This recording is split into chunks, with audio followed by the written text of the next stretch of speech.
Ms. Yeo Wan Ling.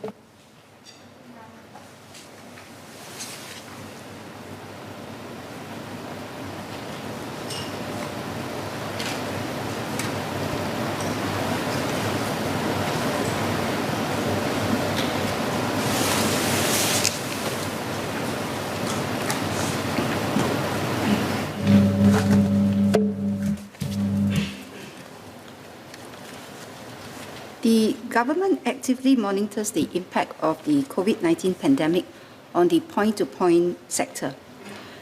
Amid lower ridership, the government has set aside more than $1 billion to provide broad-based as well as sector-specific support to the P2P drivers. Since February 2020, the government has introduced the point-to-point support package, PPSP, Self-Employed Person Income Relief Scheme, the SIRS, and multiple tranches of COVID-19 Driver Relief Fund, or CDRF. At Budget 2021, the government raised the petrol duty as part of Singapore's sustainability drive. To mitigate the financial impact of this on active P2P drivers with petrol vehicles, the government provided road tax rebate of 15%, which is about $120, as well as additional petrol duty rebate of $360 in 2021 as offsets. P2P ridership has steadily recovered from about 70% of pre-COVID-19 levels in October 2021 during the stabilization period to about 80% in December 2021. This has bolstered the incomes of our P2P drivers. The government currently has no plans to provide additional support to defray higher fuel costs, which is the result of market forces of global supply and demand factors. We will continue to monitor the P2P sector and the demand for such services to ensure that drivers are coping well in this challenging period. Ms. Yeo.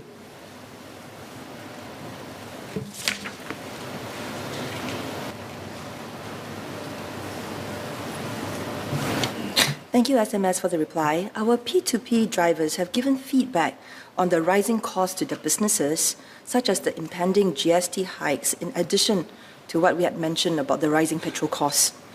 When was the last time meter and flag down rates were revised, and would the Ministry and the PTC be looking at revising flag down fares or fare structures for both the taxi and private hire services?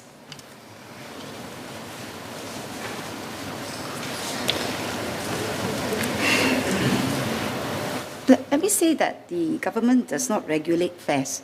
In fact, for taxis, in 1998, we had deregulated the fares. So taxi and PHC operators actually have been making adjustments to their fares over the years. In fact, most recently, a PHC operator actually adjusted fares last year. The operators are actually, responsible for adjusting the taxi and PHC fares, taking into account, of course, prevailing market conditions. And I think that they are best placed to do so to better match the supply and demand of P2P services, even as they take into account their own cost structures, as well as, of course, ensuring that fares remain competitive given the landscape. This will also allow market forces to, effectively respond in a timely manner, and also actually encourage the service providers to improve their service offerings. And in fact, there has been benefit to this approach. You see that there's high vehicle availability during peak hours.